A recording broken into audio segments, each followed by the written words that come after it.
शिखरवासिनी तपसा लब्धो यया पशुपति पति।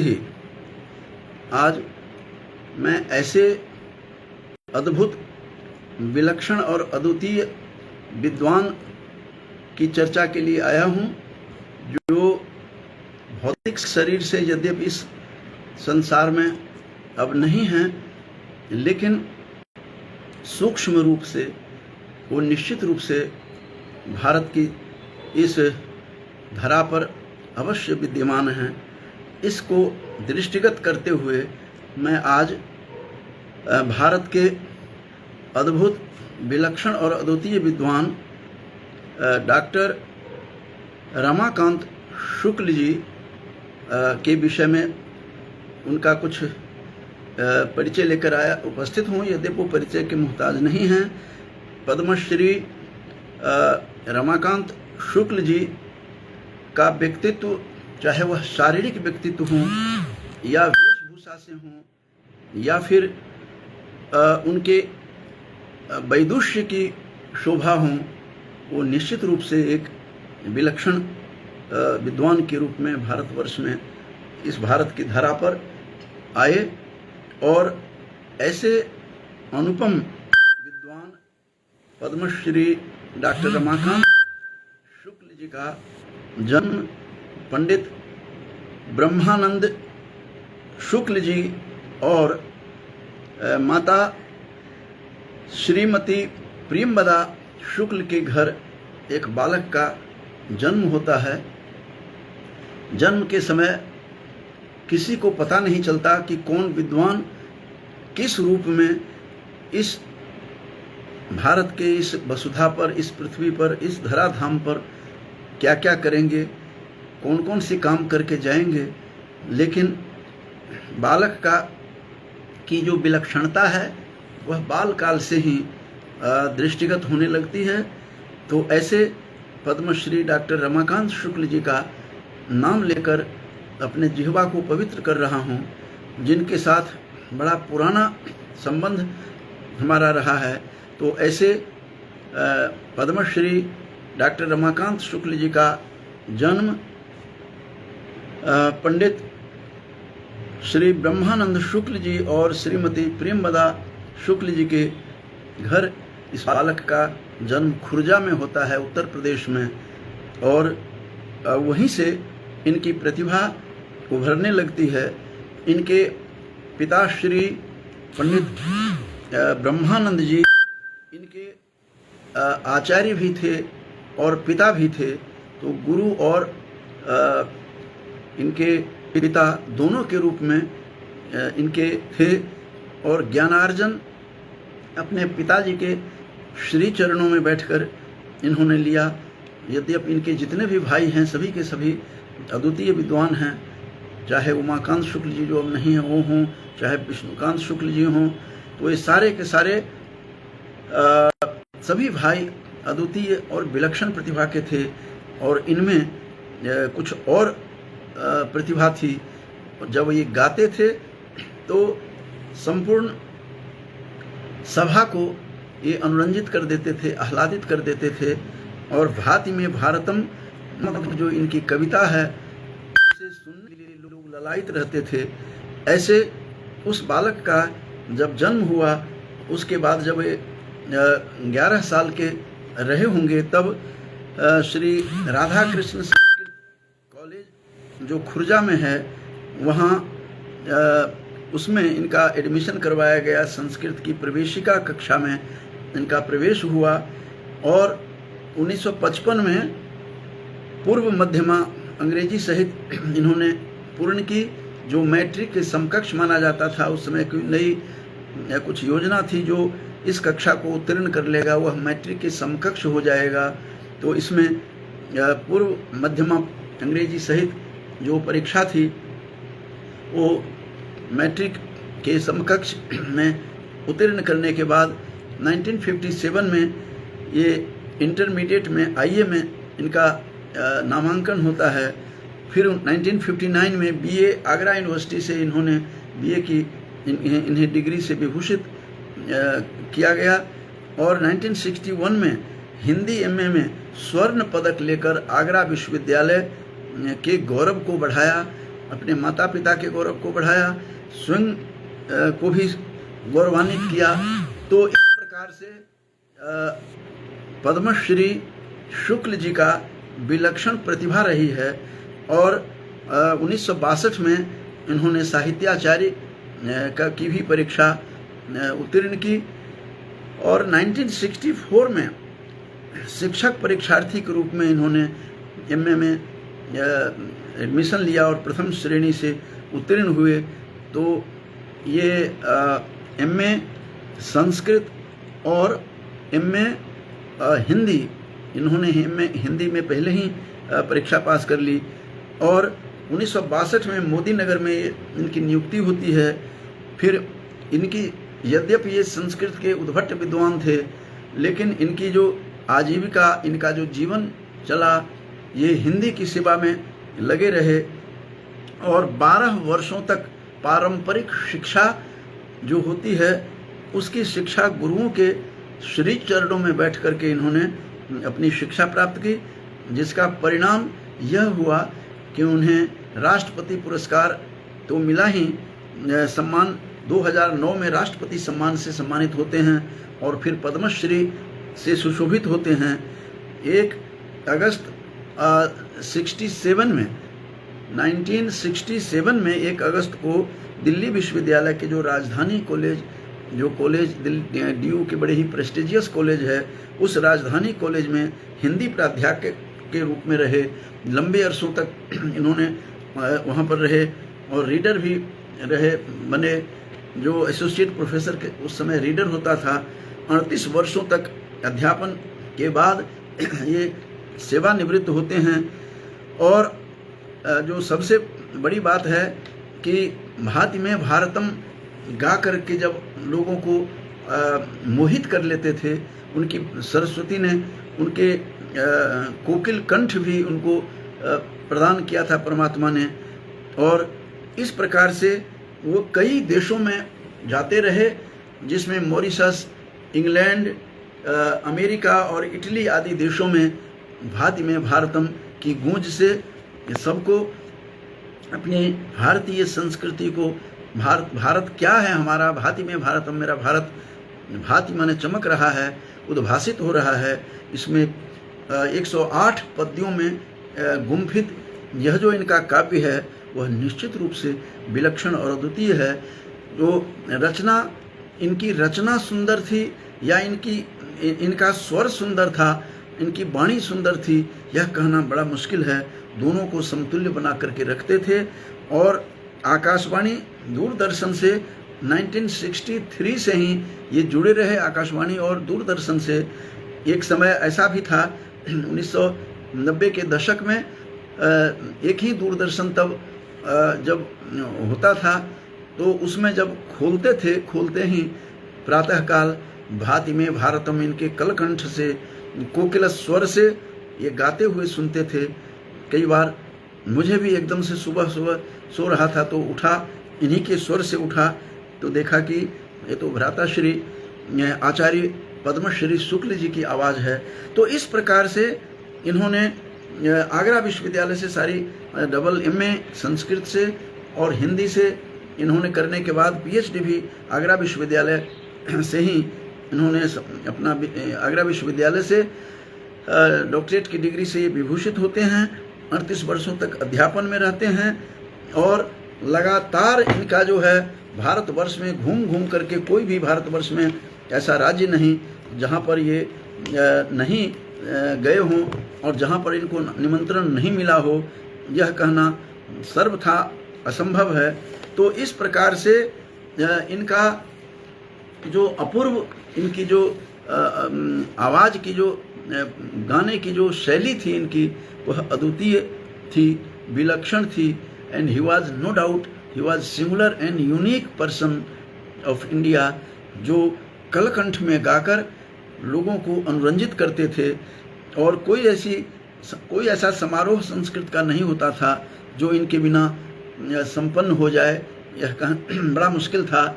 और इतने स्नेहिल थे कि हर हफ्ते हफ्ता भी नहीं होता था, उनका फ़ोन आ जाया करता था और डॉक्टर साहब प्रणाम उनकी अपनी शैली से बोलते थे। मैंने कहा भ्राताश्री आप प्रणाम क्यों करते हैं, आप अग्रज हैं, पूज्य हैं, गुरुकल्प हैं, अग्रज कल्प हैं, ऐसा मत कीजिए। लेकिन वो कहते थे नहीं, आप प्राचार्य हैं, मैं आचार्य हूँ। ये उनको आदर करने का, स्नेह देने की जो शैली थी वह अद्वितीय शैली, विलक्षण शैली उनके पास थी। और ऐसे विद्वान, इनको पद्मश्री ऐसे ही नहीं इन्हें मिली, इन्होंने बहुत सारा काम किया अपने जीवन में। और जिन काम में इन्होंने अर्वाचीन संस्कृतम त्रैमासिक जो पत्रिका थी 1979 में, इन्होंने प्रधान संपादक थे और ये संपादन करते रहे त्रैमासिक संस्कृत पत्रिका की, और जिसका अर्वाचीन संस्कृतम जिसका नाम था। और 1979 से, जबकि कहा जाता है कि दिनकर कहते थे कि कविता छपवाना घर फूक तमाशा देखना है, किस प्रकार से ये मेंटेन कर किए होंगे और त्रैमासिक पत्रिका को किस प्रकार प्रकाशित करते होंगे, कितना मुश्किल काम था। तो ये काम इन्होंने किया। 79 में ही त्रैमासिक पत्रिका प्रारंभ की और 1975 में देववाणी परिषद की स्थापना की। देववाणी परिषद ये की स्थापना की इन्होंने, संस्थापक थे 1975 में। और न जाने भारत के कौन ऐसे विद्वान होंगे जो वहाँ पर उनके इस देववाणी परिषद में आकर अपना योगदान नहीं दिया हो, अपने साहित्यिक योगदान नहीं दिया हो। सबको ये सम्मान करते थे, बुलाते थे। एक बार संयोग ऐसा हुआ कि मुझे भी उन्होंने फ़ोन आया एक दिन कि प्रिंसिपल साहब प्रणाम, डॉक्टर साहब प्रणाम कहते थे, और इन्होंने मुझे कहा कि अमुक तिथि को आप मैडम के साथ मेरे पास घर पर आएंगे और देववाणी जो परिषद है, जो जिसकी स्थापना इन्होंने 1975 में की थी, और उस के आप मुख्य अतिथि रहेंगे और आपकी सहधर्मिणी उसके गेस्ट ऑफ ऑनर रहेंगी। मैंने कहा मैं तो ऐसे ही आ जाऊंगा, आपके लिए अतिथि बनकर के आने की क्या आवश्यकता है। तो वहाँ पर मैं जब गया तो उन्होंने सारी कहानी सुनाई कि ये 1975 में देववाणी परिषद की स्थापना की और कितने विद्वान वहाँ आए होंगे। कुछ विद्वानों का नाम मुझे आज भी स्मरण है कि उन्होंने कहा कि जो भारत के जो अद्वितीय विद्वान थे, कई वर्षों तक दरभंगा और वाराणसी संस्कृत विश्वविद्यालय के कुलपति रहे, ऐसे प्रोफेसर डॉक्टर रामकरण शर्मा जी भी वहाँ आए थे। वो कहानी बता रहे थे और अपने समय के अपूर्व विद्वान, कई वर्षों तक कुलपति रहने वाले संस्कृत विश्वविद्यालय वाराणसी के और संस्कृत कॉलेज कलकत्ता के प्राचार्य रह चुके डॉक्टर गौरीनाथ शास्त्री, जिन्हें कई नाम से लोग जानते थे, गौरीनाथ शास्त्री, गौरीनाथ भट्टाचार्य और सीधे गौरीनाथ, इन तीनों नामों से जो प्रकाशन इनकी है, जिनकी philosophy of word and meaning अद्वितीय पुस्तक है। तो ऐसे विद्वान भी वहाँ आए जो हमारे गुरुकल्प थे, जो हमारे गुरु जी थे, उनके भी वो गुरु थे। ऐसे कई विद्वान वहाँ आए, उन्होंने बताया। और जब तक कोई समारोह नहीं होता, आज भी जब तक ये नहीं आते थे और जब तक पद्मश्री अभिराज राजेंद्र मिश्र जी नहीं हों, इन दोनों ने बहुत यश प्राप्त किया। उनके विषय में अलग से एक दिन मैं बताऊंगा। और दोनों अद्वितीय विद्वान के रूप में भारतवर्ष ही नहीं, विदेशों में इनका नाम है।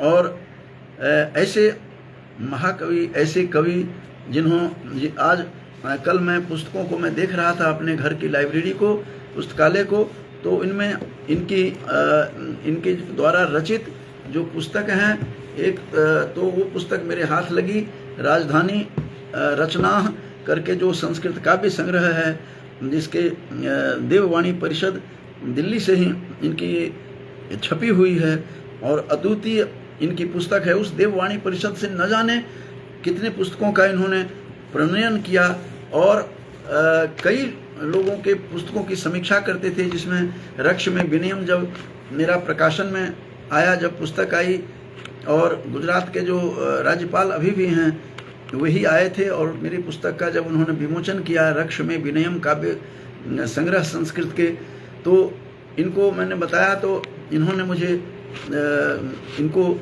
मैंने पुस्तक दी और उसमें समीक्षा भी उसमें इन्होंने छपवाई थी, तो जो इनकी पत्रिका है उसमें। तो इस प्रकार से भारतवर्ष के विविध विद्वान वहाँ आकर के सबको सम्मानित करते थे, और इनकी रचनाओं पर दृष्टिपात करेंगे तो एक नहीं अनेकों रचनाएं हैं इनकी। और राष्ट्रपति, जैसा कि मैंने बताया था, राष्ट्रपति पुरस्कार के साथ साथ पद्मश्री भी प्राप्त की थी। तो प्रकाशितानि काव्यानियों में कहते हैं भाति में भारतम, जय भारत भूमि, उत्तर प्रदेश संस्कृत अकादमी से पुरस्कृत काव्य हैं दोनों। और भाति मॉरिशसम काव्य भी है। भारत जनता हम, उत्तर प्रदेश संस्कृत संस्थान कालिदास सम्मानेन पुरस्कृतम, जो कालिदास सम्मान से पुरस्कृत है, कविता संकलन है। सर्व शुक्लोत्तरा, सर्व शुक्ला जो हैं, और सर्व शुक्लोत्तरा ये पुस्तक मेरे पास है। उन्होंने एक बार वो मिले तो मुझे उन्होंने कहा कि डॉक्टर साहब मैं आपके लिए कुछ पाथेय देता हूँ, और काफ़ी सारी पुस्तकों का उन्होंने संग्रह उठा करके उन्होंने मुझे दी, मुझे अनुग्रहित किया। मैं जीवन भर वह कुछ लोग प्रातः स्मरणीय होते हैं, ये नित्य स्मरणीय थे, प्रतिक्षण स्मरणीय थे। और अभी भी मुझे कई बार इनके दूरभाष को मैंने हटाया भी नहीं अपने फ़ोन से। जब मैं इनको देखता हूँ तो रोमांचित हो जाता है। हर सप्ताह इनका आशीर्वाद मिल जाया करता था, और स्वयं ये फ़ोन किया करते थे।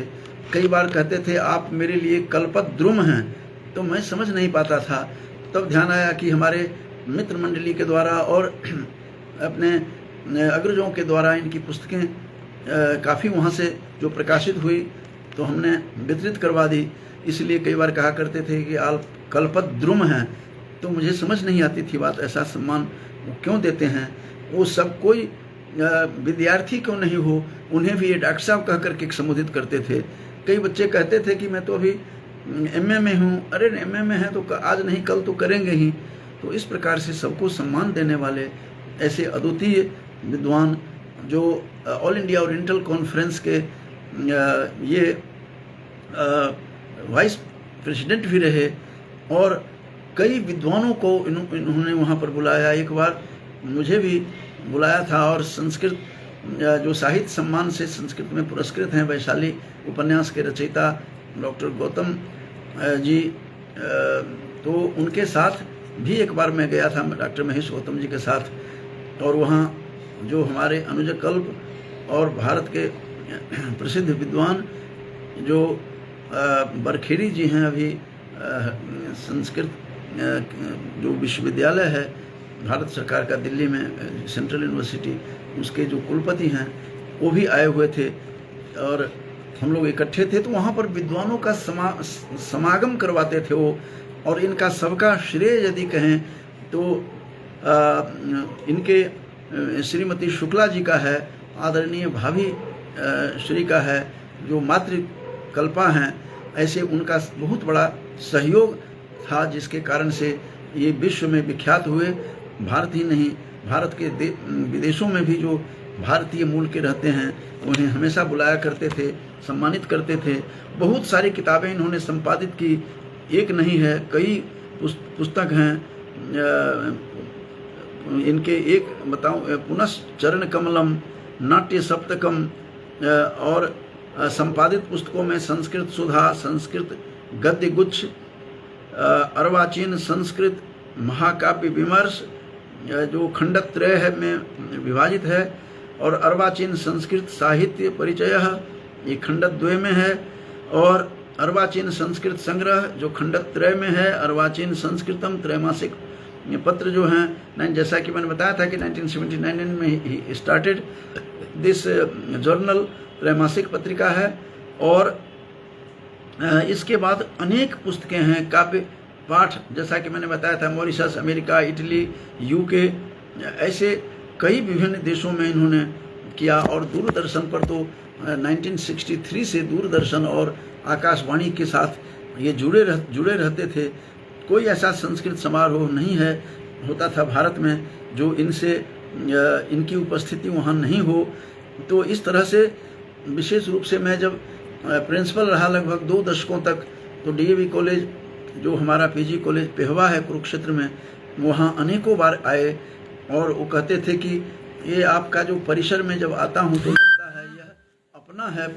इस प्रकार से अपनत्व को बांधने वाले और अपनत्व के डोर से ये बांध करके संपूर्ण विश्व को रखते थे। तो यत्र विश्वम भवति, एक नीडम जो बात कही गई है यजुर्वेद में, और यत्र विश्वम भवति एक रूपम अथर्ववेद में, वो करवाते थे।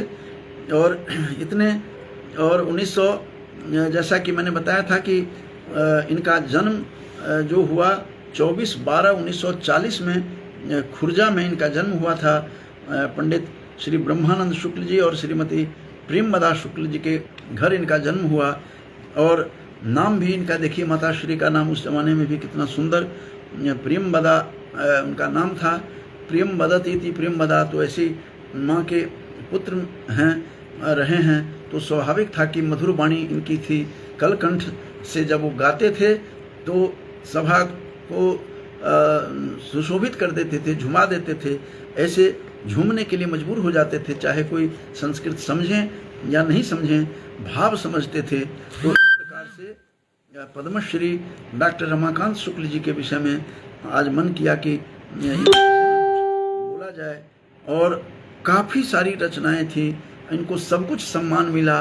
ये राष्ट्रपति सम्मान और पद्मश्री तो जो मिला वो मिला, लेकिन जितना स्नेह, जितना प्यार भारतवर्ष ही नहीं विदेशों में जो भारतीय मूल के हैं उन लोगों ने, संस्कृतज्ञों ने, संस्कृत प्रेमियों ने इनको इतना स्नेह दिया कि आज भी जहाँ भी हैं, यद्यपि बड़ी अचानक एक दिन मुझे फ़ोन आया कुरुक्षेत्र से डॉक्टर रामचंद्र जी का कि, और कुछ ही दिन पहले मैंने उनके किसी समारोह में उनके आग्रह से मैंने इनको आग्रह किया था पद्मश्री शुक्ल जी को, तो ये उन्होंने वहाँ से वो जुड़ करके उन्होंने मुख्य अतिथित्व स्वीकार किया था।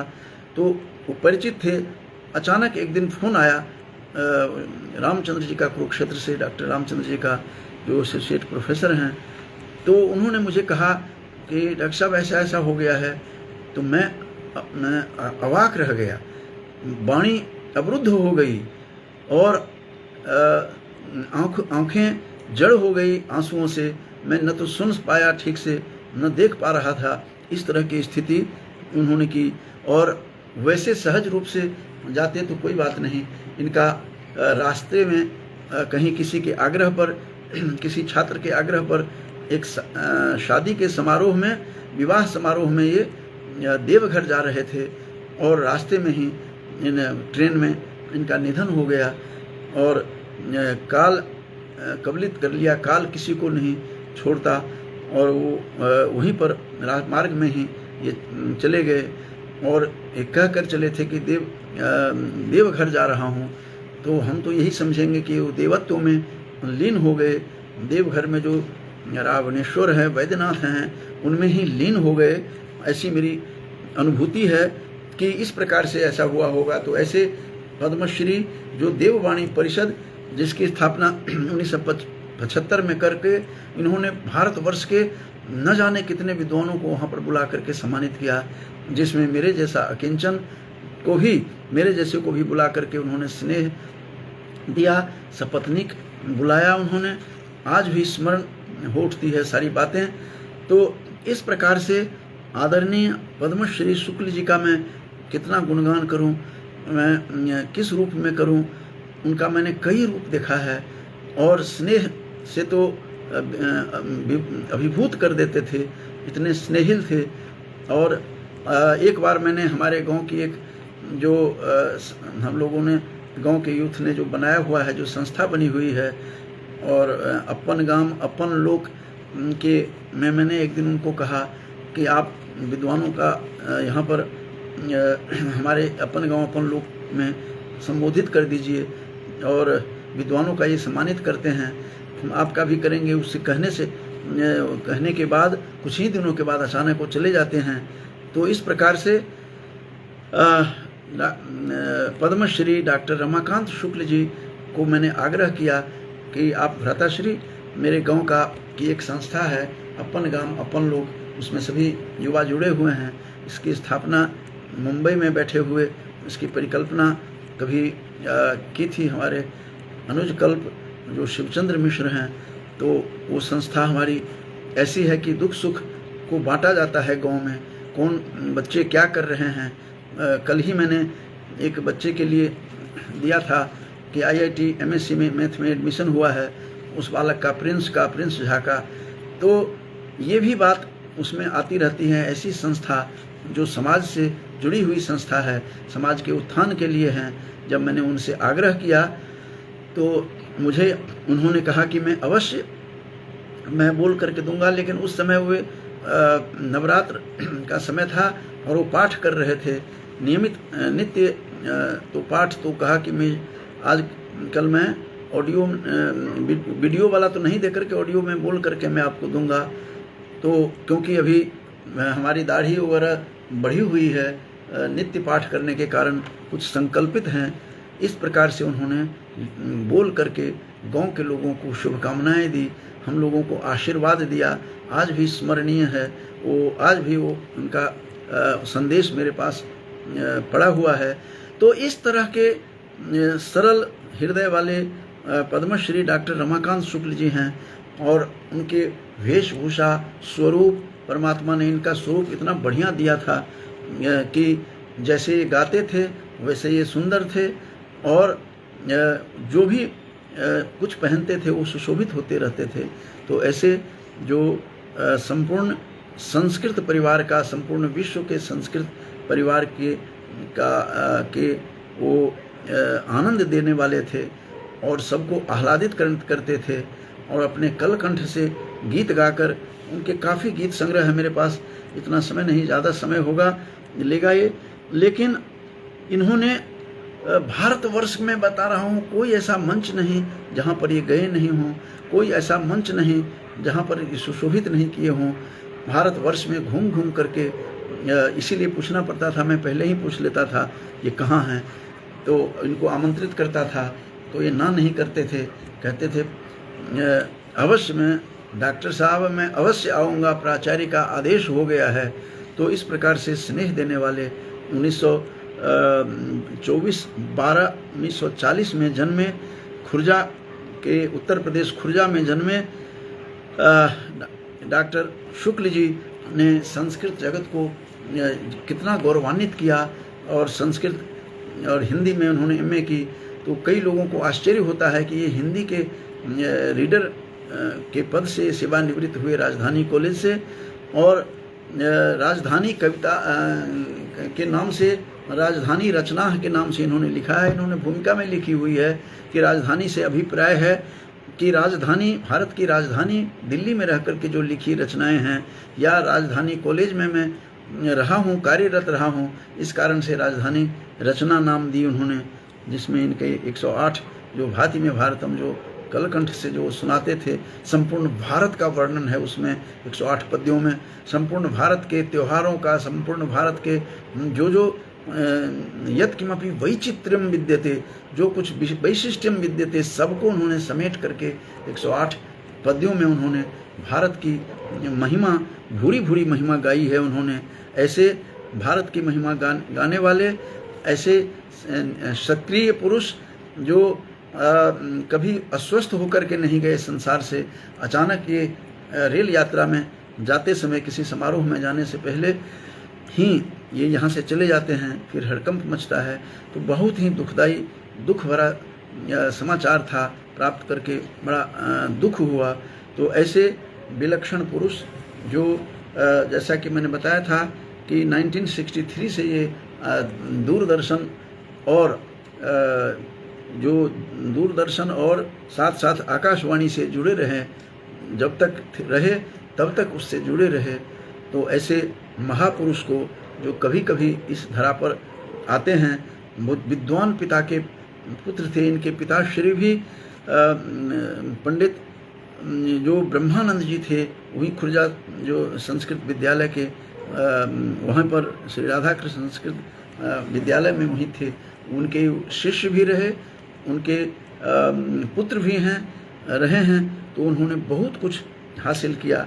ऐसे अद्वितीय विद्वान, अपूर्व विद्वान, विलक्षण विद्वान को कोटशः नमन करते हुए आज इनके बारे में बोलकर मैं अपनी वाणी को, अपनी जिह्वा को पवित्र कर रहा हूँ। तो इन्हीं शब्दों के साथ वो जहाँ रहें, ईश्वर उन्हें वहाँ भी अपने श्री चरणों में स्थान दिए होंगे। और हमारी आवाज़ जो है, यह आवाज़ केवल भारतवर्ष में नहीं, विदेशों में नहीं, ये आवाज़ उन तक भी पहुँची होगी इन्हीं विश्वास और श्रद्धा के साथ। क्योंकि श्रद्धा और विश्वास के बिना कुछ भी नहीं है। इसलिए तुलसी ने लिखा है कि भवानी शंकरौ वंदे श्रद्धा विश्वास रूपिणौ, याभ्याम बिना न पश्यन्ति सिद्धाः स्थान्तस्थमीश्वरम। तो इस प्रकार से जो बात श्रद्धा और विश्वास, तो उनके प्रति श्रद्धा है, हमें भी विश्वास है कि उन तक यह हमारी वाणी, जो देववाणी परिषद जी के संस्थापक हैं, 1975 में जो संस्थापना की, 1979 में त्रैमासिक पत्रिका अर्वाचीन संस्कृतम की रचना इन्होंने स्थापना की और कार्य करते रहे। किस तरह से कार्य करते रहे होंगे, क्योंकि इन सब को करना अपने स्तर पर बहुत ही कठिन काम है। तो ऐसे अद्भुत विद्वान अग्रजकल्प, गुरुकल्प, पद्मश्री डॉक्टर रमाकांत शुक्ल जी के को भूरी भूरी श्रद्धांजलि देते हुए अपने वाणी को विराम देता हूँ। जयतु सुरभारती, जयतु भारतम। धन्यवाद।